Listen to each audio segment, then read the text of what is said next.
For our first test, we can go to google.com and enter something to search for and verify that results are displayed on the screen. So in our EDE folder, I'll create a file called search google.spec.js.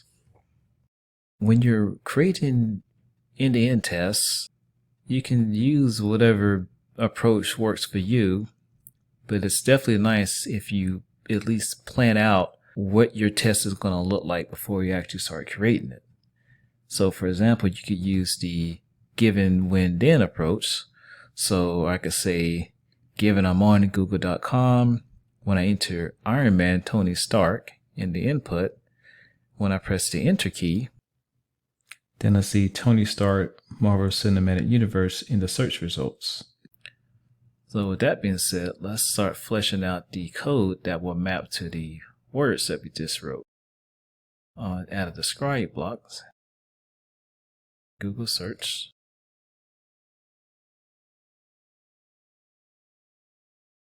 and then we'll create an it block. So how's our actual test? And we'll say it should return search results for Iron Man. And now we're going to actually start using our Cypress code. So we'll say cy.visit.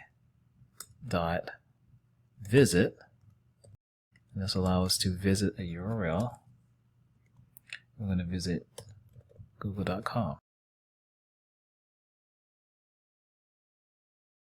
Now the amazing thing about Cypress is that we can just start right here from the beginning. So we'll just save our file and build out our tests as we visit the site and figure out how to select the different elements. So we'll do npm run cypress open, and you see our spec file that we created inside of our EDE folder shows up. So we can click on that and it will actually start running the tests.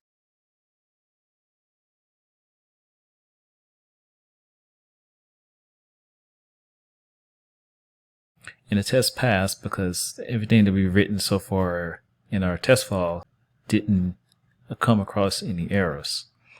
So the first thing that we wanted to do is select this input. So how can we do that? Cypress makes it very easy, as all we have to do is click on this icon here, Open Selector Playground, and you just simply click on the area that you want to select.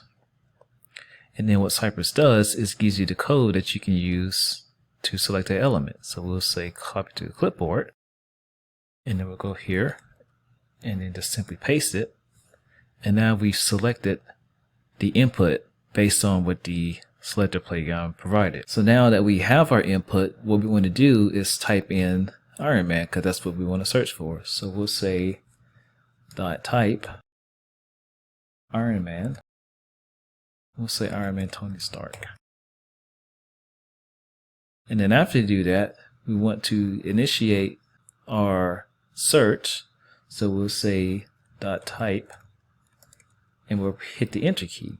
And to do this in Cypress, we just do a bracket, type in enter, and that should execute the command.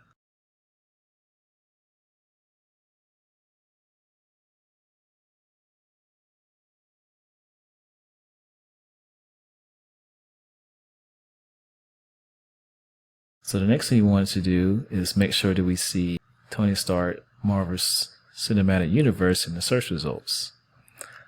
Now I've already written this test beforehand, so I knew that this result would show up. So back in Cypress, we can scroll down and see the text right here. So in order to actually select that, we can go back to using our tool, and then we just highlight that code. Move our window over a little bit so the screen is bigger. There we go.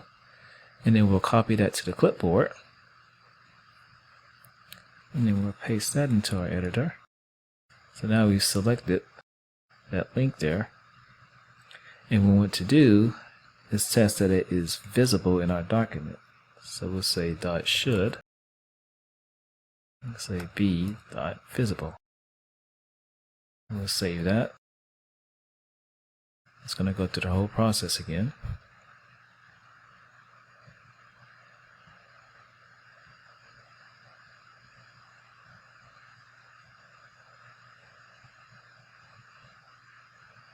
And now we've reached the end where we made our assertion, and it comes out green as the text was able to be found. So in review, we wrote our first test using the Cypress framework.